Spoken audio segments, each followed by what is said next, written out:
if you like to experience the illumination, you can concentrate between the two breaths.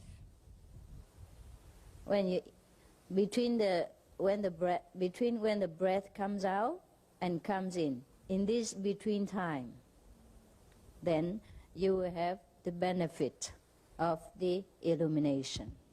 Of course, what he meant is you must concentrate. Yeah, when you properly, because in the daily life, this is not the one method alone. You know, although you can do that, but we should use all this 120, perhaps 120, or maybe 112, 120. We should use it in different circumstances in order to concentrate our mind. So sometimes, if you remember, I have also taught you, during daily activity, you should always remember, yeah, your wisdom center and repeat the 5 names. But should you forget, you know, even every activity you should concentrate. But it's very difficult for you, so you concentrate on the 5 names, even while you are working. But you should not concentrate on the physical breath, but in between. You know what I mean? What he means, between the 2 breaths, one come out and one come in, is that the non-breath, the non-breathing being, that's what we should concentrate on. That means we should always remember the Almighty, the one without breath, the one that breath is not necessary, the one that breath cannot touch, etc., etc. You understand? This is only for the one who already understood the way of practice. It's not to go out and to teach the lay members of the society that to concentrate between the 2 breaths. Of course, concentration of any kind brings benefit, but not to the extent as if we know where to concentrate and what to concentrate on. Is that not clear to you? Is that clear? Okay. So, in our daily activities, we have a lot of work to do. So sometimes it's very difficult to just remember the wisdom center. So, in case you cannot, or in case you have to concentrate on your work, then there are ways we can convert work into practice.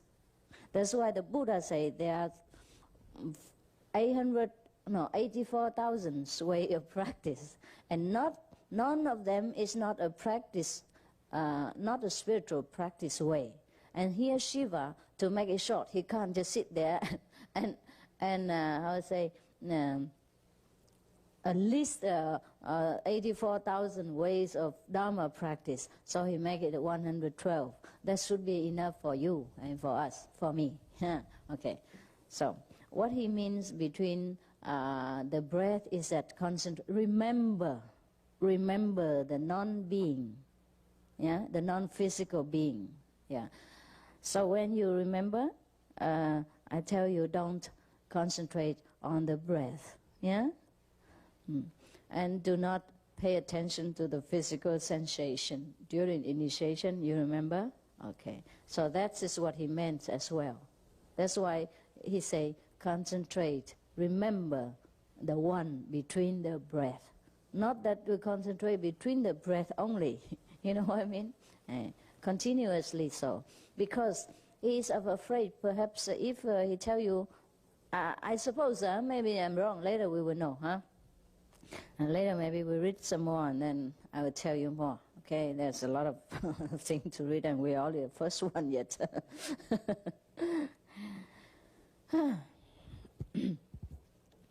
So now, because I'm afraid if you concentrate on the breath, you will make like a rhythm. You know what I mean?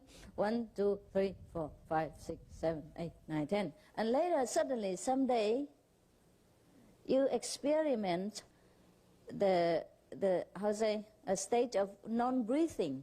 And then you probably don't know where to turn to for concentration. yeah, to go further than the breath rhythm. Then you get stuck there. The second advice he gives to his wife and to all beings is this.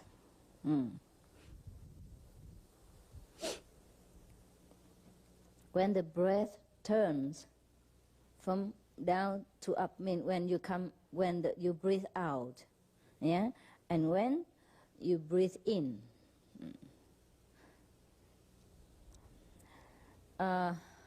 you do not follow the breath, but when you breathe, for example, if you are an athlete, maybe you are just running or you do some errand and you have to run fast, then do not just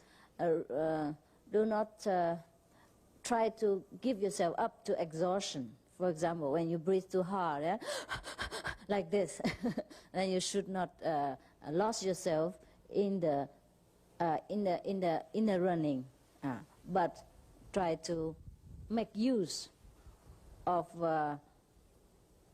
the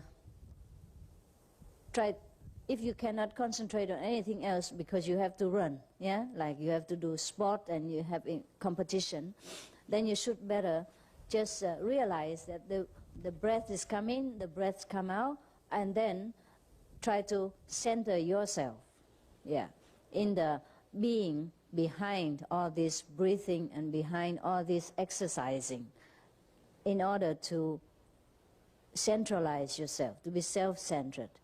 And at that moment, you will also be, even though running, you will also be experience enlightenment. Yeah.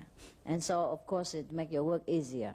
I hope I understood him and explained it correctly. If not, you can tell me later.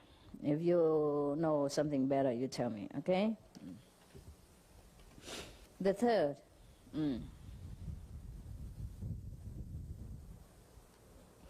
You know what?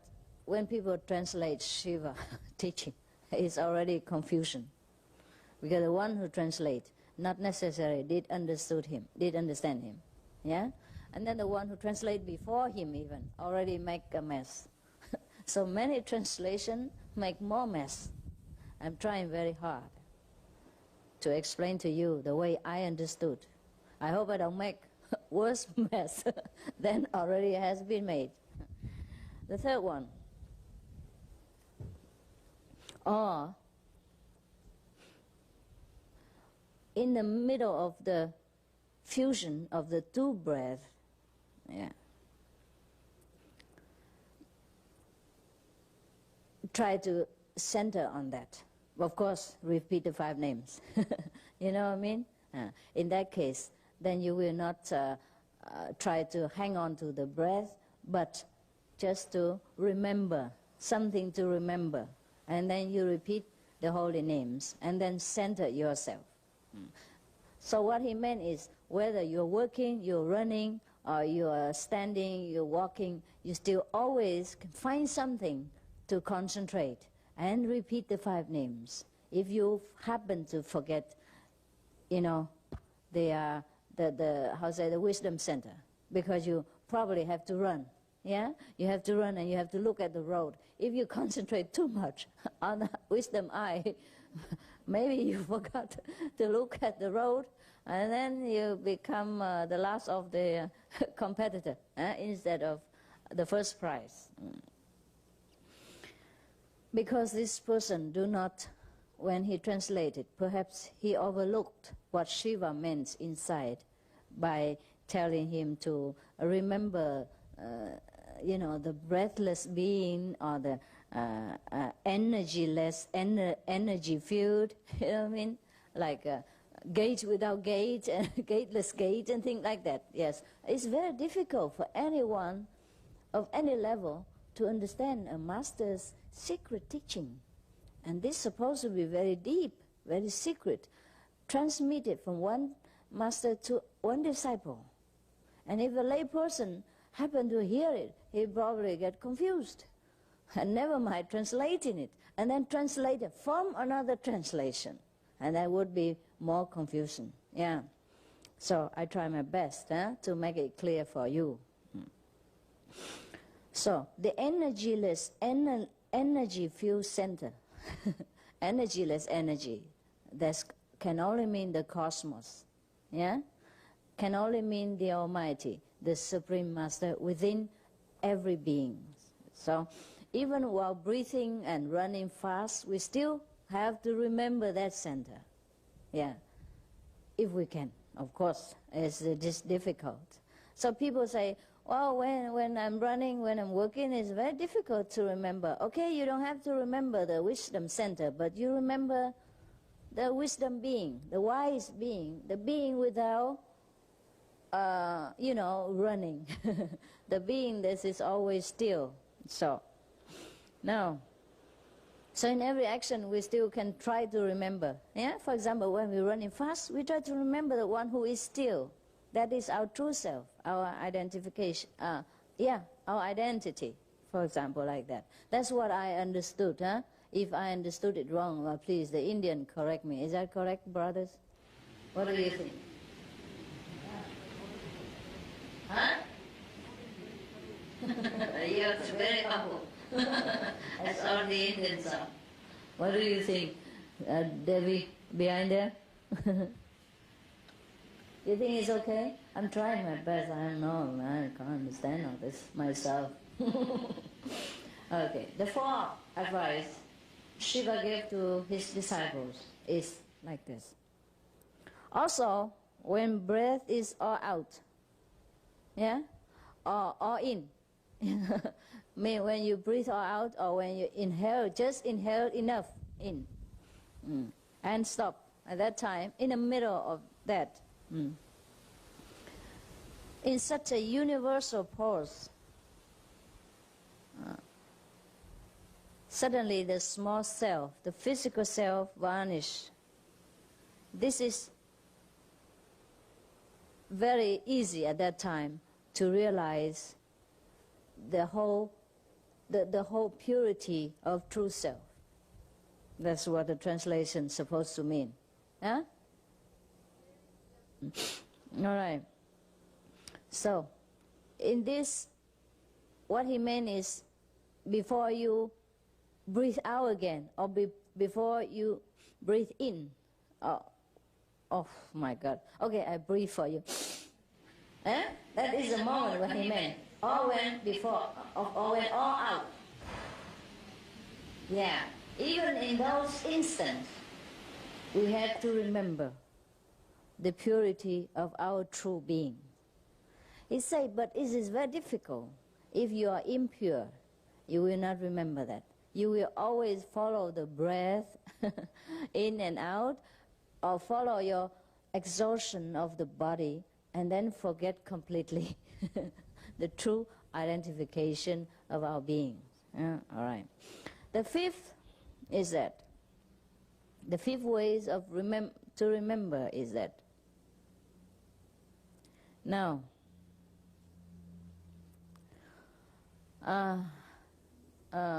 sometimes you forget, right? So you try to remember by considering your own essence as light, and it come in, saturating throughout your body. At that time, you try, by remembering so, you will awake the liveliness within yourselves, awaken the true life force within ourselves again. Of course, at that time, don't do the guan, because you can't. Yeah. So at least try to consider, to remember that you are the light. Remember the experience you have when you meditate on the light and you saw the light. So at that time, when you cannot meditate on the light, at least try to remember, to consider that you are the light. Yeah. Okay? That's what I understand. On the sixth ways to remember, all the teaching here is just a way to try to defeat your mind's wandering tendency, everyday life. So in every situation, there are many ways to try to grip the mind back. You see, that's why he teach the disciples so many ways to control the mind. Because if you let the mind free for 1 second, it will think of all kind of garbage. Therefore, there are 112 ways to catch the mind every day. So you use one after another, perhaps. You always try to remember the holy essence of our true being. The sixth advice is that the space is between. It makes it too short for me even to understand. Okay. So sometimes, perhaps, when it rains, according to here, in the space between the lightning, between the different lightnings, sometimes in the storm, the lightning comes one after another, right? So in between that, feel yourself as such powerful as the lightning of the universe. Even in the rain, you can remember God. You can remember your own identity. That's perhaps what the Master meant. Unless any wiser person tell me otherwise, because I don't have the whole scripture here. I only have a very short, concentrated essence of the teaching. And we try to make the best translation out of it. Okay? Interpretation. Yeah. Now, continue further. He spoke to her sweetly again. Devi. He called her goddess. Yeah. Goddess. Imagine. You can also try to remember God or to be enlightened by imagining the Sanskrit letters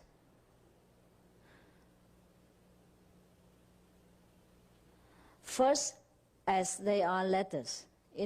For those Americans, I don't think you should imagine the Sanskrit letters, but the alphabet. It would be wiser for us. Yeah. First imagine them one by one as letter, as physical letter. But later, try to perceive more as sounds. Yeah, like A, B. And don't have to speak out loud, but try to perceive them as the silent sounds. And then transcends the sound. We enter the feeling. Try to feel the letters, vibration, instead of hearing the sound or seeing the written words. Is that clear? Okay. Suppose you are a teacher. You have to teach ABC or English. Then perhaps in some moment of the repose, right? Yes, you probably cannot concentrate right away. Or you have to have a lunch break. And your mind is still full of A, B, C, D, E, F, then you make use of that as well. Turn around and meditate on it. At least you concentrate. You know what I mean? Suppose your mind is always full of work and you can't just in a moment of silence become immediately tuned in back to the 5 names or back to whatever awareness that you desire. Then we make use of the situation. Yeah, and turn that into a concentration method and meditate, concentrate until we can be aware again of our awareness and we are back to our control again. Then it's okay to repeat the 5 names and do the Quan Quang. Suppose, you see, just like the American people say, if somebody give you lemon, make lemonade out of it. What else can you do? It's too sour. So we add some sugar and make it into a refreshing drink, or honey, So similarly, our minds is a wandering horse all the time.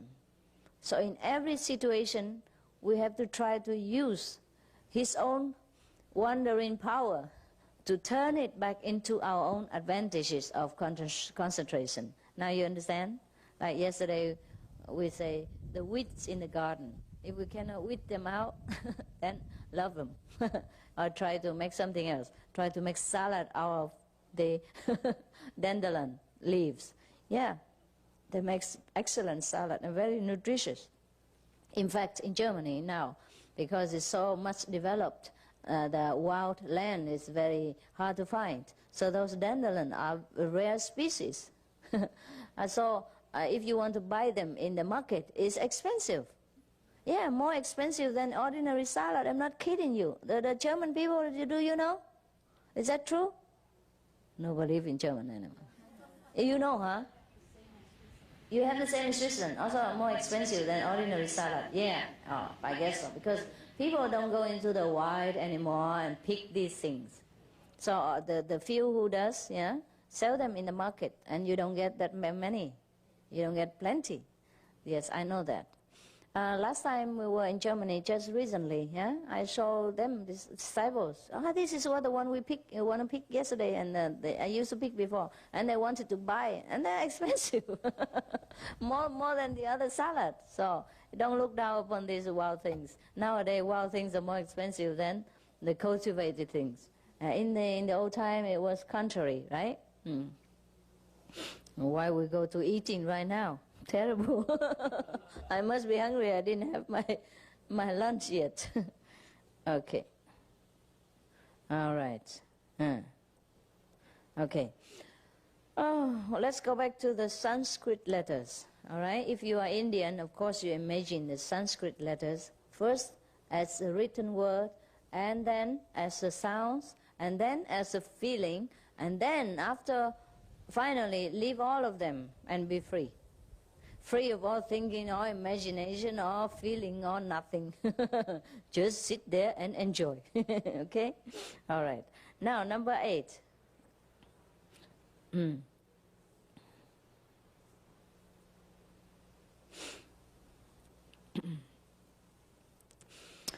Suppose you have a moment of freedom, yeah, and too short to do the light meditation.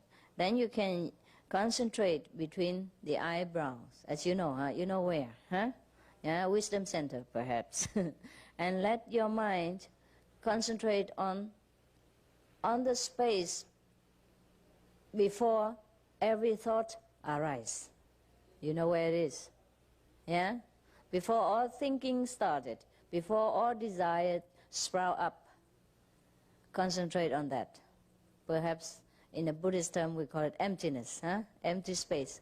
Or we call them, well, yes, the mindless place, yeah? Things like that, or the gateless gate. All right. And then, whatever form supposed to come to your mind at that time, or maybe your own form, let it be filled with the universal life force. Imagine, maybe. And then you take a shower in this light, in this essence of the universe. Understand? Like you are taking a shower, but not the shower of water, but the shower of the universal light, of the universal blessing and, illumination. So in every circumstances, we can always try to illuminate ourselves by using the circumstance, by using the busyness that we are at that moment, and be at the present time. That's the best situation. Okay. So in all the mundane activities, we can always practice. There's no need to say, I don't have time. I can't cross my legs and things like that. You can. Whenever you can, you do it. And whenever you cannot, you do it as you are working. Turn your work into meditation. Concentrate on the force behind all the works, behind all the running, behind all the activities. Then you will always find something to meditate upon. And there is always plenty times. Because we can use the time of every situation for concentrating. Yeah, you got it now? Now, number 9.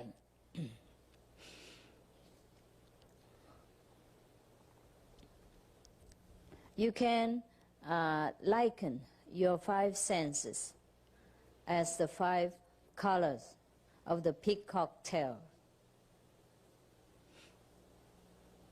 And then spread them all over the space instead of spreading garbage like, like they do here. Just spread the 5-color peacock tails all over the universe. Fill them with colors. Fill the universe with color. But these colors are supposed to be your 5 senses. Understand? Perhaps smelling, tasting, touching, these senses.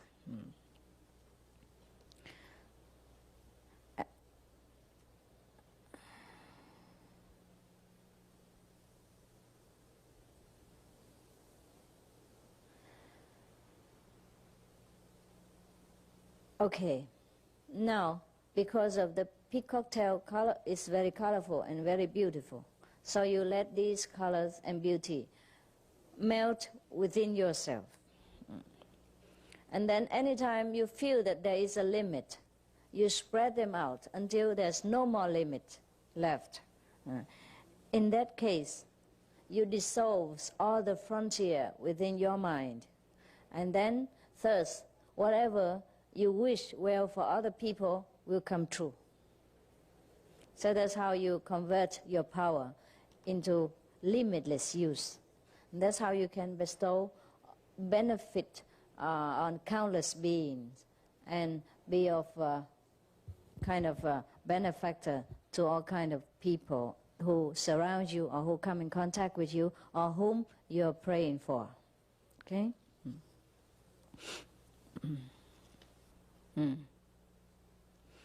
You can also close your eyes, yeah, and try to see your inner being in all details. And thus, while you're concentrating on the inner being, then you will see your true nature. Try to understand if you can. If whatever the method you cannot use, just leave it. And number 11.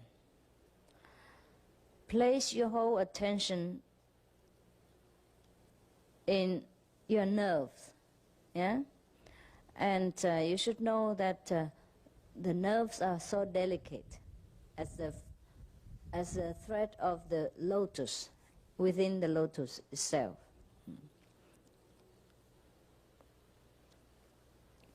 And thus, you will transform your physical being. What he meant is, if it's so difficult to control the mind and try to make him concentrate on such a delicate pattern, just as the nerves in our body. You understand what I mean? Because you have never seen them before. So it is very difficult for the mind to imagine all these nerves, and it's good for him. It serves him well. So that he will have no time to wander around and doing anything else. Yeah? Suppose maybe for many people it is suitable for them to be complicated like that. Yes? Because not all beings are alike. Not all people are the same. So if for everybody to try to concentrate, he probably use a different kind of concentration, a different situation. In the Himalaya, perhaps you don't need all this complication. You only look at the snow, and then you froze. You froze in time and space. And the mind cannot run anywhere else. Because after a while, he used to with emptiness, whiteness, and of the emptiness of the mountain. There's nothing there for him to fancy. After some time, perhaps all the desired, all the habitual patterns that recorded in the mind will be exhausted, empty. And then he doesn't fill it back in with newspapers or television or bad movies. Then it stays at least half empty. That's why many masters favor Himalaya or the desert. Yes, I stay in the desert myself too. It was beautiful. For sometimes, maybe 2 weeks, until one day it was something. It was very cold, and I nearly collapsed, and I had to run back to the house, into the city. Not the city, but another place. It's a house, because in the desert where I stayed there was no house, no water, no electricity. There is water, but we have to go and fetch it back. Very far away, about 2 kilometers or something. It's not directly from the tap like that. And there's nothing in that desert. Only dry shrubs here and there, and mouse. And, oh yeah, we have rabbit. The desert rabbit is so small, you can't imagine. You would thought it's a mouse. Yeah, pretty small, but looks like a rabbit. Yes. Just like me, I look small, but I am I'm a human being. Perhaps there's not much to eat in the desert, so the rabbit becomes smaller, smaller, and smaller. Yeah.